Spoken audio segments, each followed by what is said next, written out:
What if I told you that the solution to economic inequality isn't economic policy, it's tackling racism? A lot of progressives think that if we talk about race, that will end up dividing us. But the hard truth is, we're already divided. And we're divided because there's constant race talk in our society by conservatives. It's just that they're not talking about race expressly, they're using dog whistles.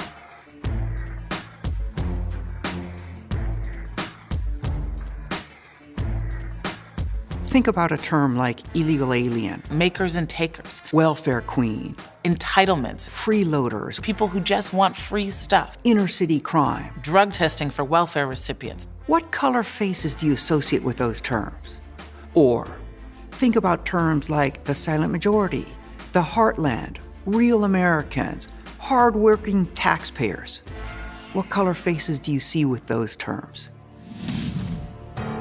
Lyndon Johnson in 1964 is the last Democrat to win a majority of the white vote, and he won in a landslide, campaigning on the promise to end poverty in a generation. And yet, at the same time, racial anxiety is rising in the South because of the civil rights movement. Conservatives sense that they can use racial appeals as a way to win votes. And just 8 years later, Richard Nixon wins in an even bigger landslide, dog whistling about law and order and the silent majority. And then Ronald Reagan brings it home. You start out in 1954 by saying nigger, nigger, nigger. By 1968, you can't say nigger, that hurts your backfire, so you say stuff like force busing, states' rights and all that stuff.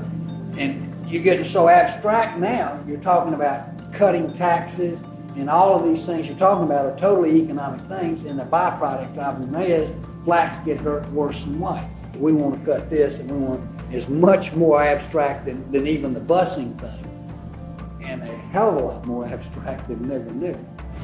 He's able to convince many Americans to actually side with the preferences of the 1% by making fear of people of color tied to our very idea of government. I've always felt the 9 most terrifying words in the English language are, I'm from the government and I'm here to help. And if government is the problem, Reagan said, then trust the marketplace. And easy as 1, 2, 3, you have the policies that have created massive wealth inequality, all sold to the American public through a narrative of racial resentment. Racism is the belief in a hierarchy of human value, that some people are just worth more than others.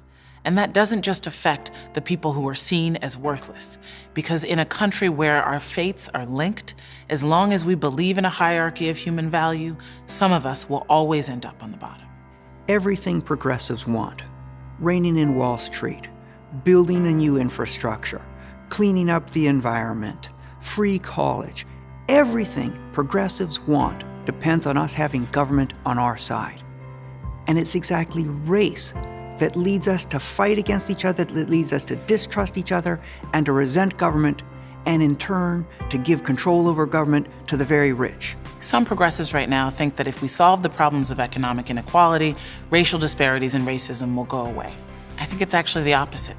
We can't solve economic inequality and change the politics of our country without addressing racism.